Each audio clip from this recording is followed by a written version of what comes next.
El libro de Josué. Retrocedamos un poco y recordemos la historia hasta ahora. Dios eligió a Abraham y su familia se convirtió en el pueblo de Israel, que luego es esclavizado en Egipto. Así que a través de Moisés, Dios rescató a Israel de Egipto. Él hizo un pacto con ellos en el monte Sinaí y los llevó a través del desierto.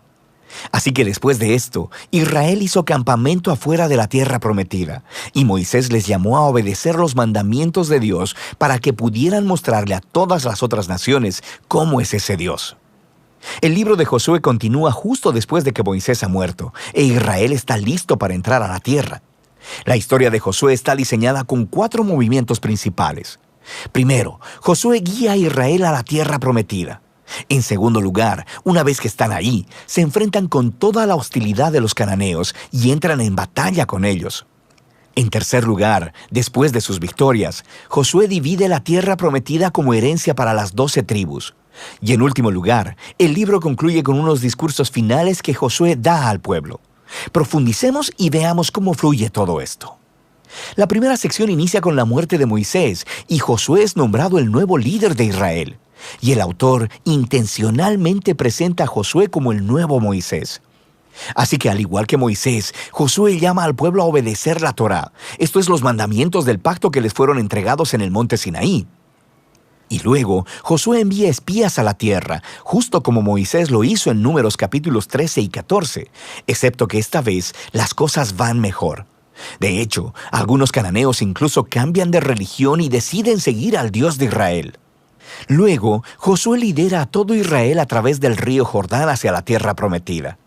Justo como el mar se abrió para Moisés en el Éxodo, aquí también se abre el río Jordán y los sacerdotes llevan el arca del pacto a través de él, guiando a todo Israel. Ahora, en el capítulo 5, la historia hace una transición. El pueblo mira hacia atrás y examina sus raíces como el pueblo del pacto de Dios. Así que la nueva generación es circuncidada y celebra su primera Pascua en la tierra. Luego, ellos se preparan para seguir hacia adelante. Y Josué tiene un extraño encuentro con un misterioso guerrero, quien resulta ser el ángel capitán del ejército de Dios.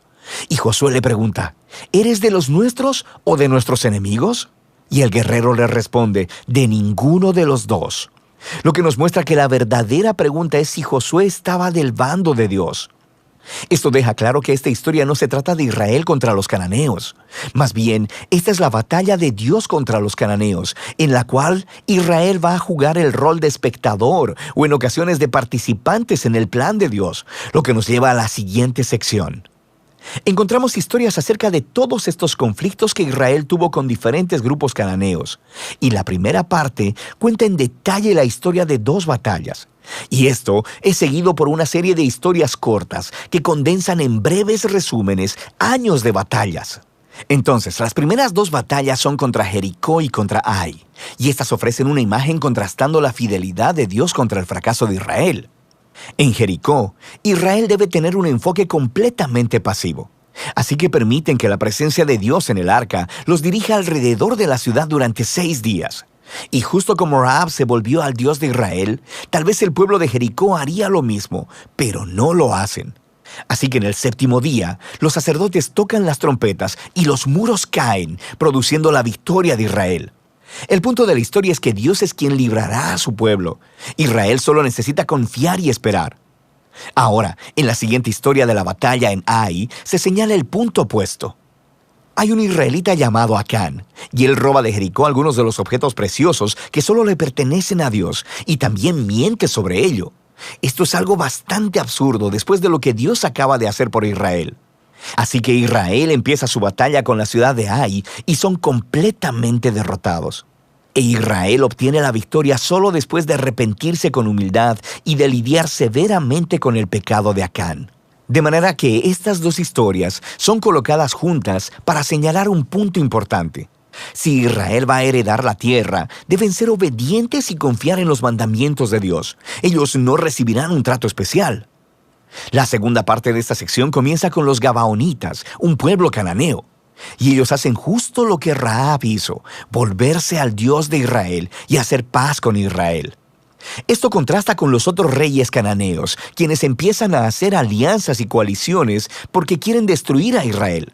Así que Israel lucha contra ellos y los vence aplastantemente. De manera que toda esta sección termina con una lista que resume todas las victorias de Moisés y de Josué.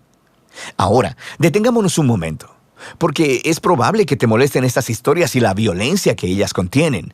Y si eres seguidor de Jesús, no podrás evitar preguntarte, ¿no dijo Jesús que amarás a tus enemigos? ¿Por qué aquí Dios está declarando la guerra? Primero, ¿por qué los cananeos? Las razones principales se nos dan con anterioridad en la historia bíblica. Porque la cultura de los cananeos se había vuelto moralmente corrupta en extremo, especialmente con respecto al sexo. Mira Levítico capítulo 18. Además, también practicaban ampliamente el sacrificio de niños. Mira Deuteronomio capítulo 12. Dios no quería que estas prácticas influenciaran a Israel, así que los cananeos debían ser destruidos, lo cual genera una segunda pregunta. ¿Ordenó Dios realmente la destrucción de todos los cananeos, algo así como un genocidio? A primera vista, esa es la impresión por las frases utilizadas en estas historias. Los destruyeron por completo, no dejaron sobrevivientes ni nada que respirara. Pero si das un segundo vistazo más de cerca, te darás cuenta de que estas frases son claramente una hipérbole y no literales. Así que regresa a los mandamientos originales sobre los cananeos en Deuteronomio 7. Primero se le dice a Israel que expulsen a los cananeos y luego que los destruyan totalmente. Y estas instrucciones están seguidas de mandamientos sobre no casarse ni hacer negocios con ellos. No puedes casarte con alguien que has destruido, así que ya entiendes el punto. La misma idea aplica a las historias en Josué. Míralas de cerca. Por ejemplo, se nos dice en Josué capítulo 10 que Israel no dejó ningún sobreviviente en las ciudades de Hebrón o de Bir. Pero luego, en el capítulo 15, vemos que estas ciudades todavía están pobladas de cananeos. Así que lo que vemos es que la narrativa de Josué cuadra bien con otros registros antiguos de batallas al utilizar lenguaje hiperbólico y no literal como parte de su estilo narrativo. De manera que la palabra genocidio no encaja con lo que vemos aquí, especialmente a la luz de las historias de los cananeos que sí aceptaron al Dios de Israel, como Rahab o los Gabaonitas. Dios estaba abierto a aquellos que se volvieran a Él. Una última cosa que debemos considerar es que estas historias marcan un momento único en la historia de Israel. Estas batallas estaban limitadas a un puñado de pueblos viviendo en la tierra de Canaán. Con todas las demás naciones, Israel estaba llamado por Dios a buscar la paz. Mira Deuteronomio capítulo 20. Así que el propósito de estas historias de batalla nunca es decirle al lector que vaya a ejercer violencia en el nombre de Dios. Más bien, estas historias muestran a Dios llevando su justicia sobre la maldad humana en un momento especial de la historia y de cómo Él libró a Israel de ser aniquilado por los cananeos. Ahora, regresemos al diseño del libro. Después de años de batallas, vemos a un envejecido Josué y quien empieza a dividir la tierra entre las 12 tribus de Israel. Y la mayor parte de esta sección es una lista de fronteras. Y seamos honestos, es un poco aburrida. Es como leer un mapa que no tiene imágenes.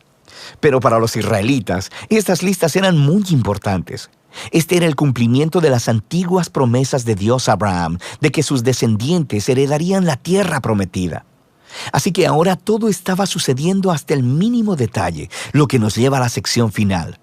Josué da 2 discursos al pueblo. Son muy similares a los discursos finales de Moisés en Deuteronomio.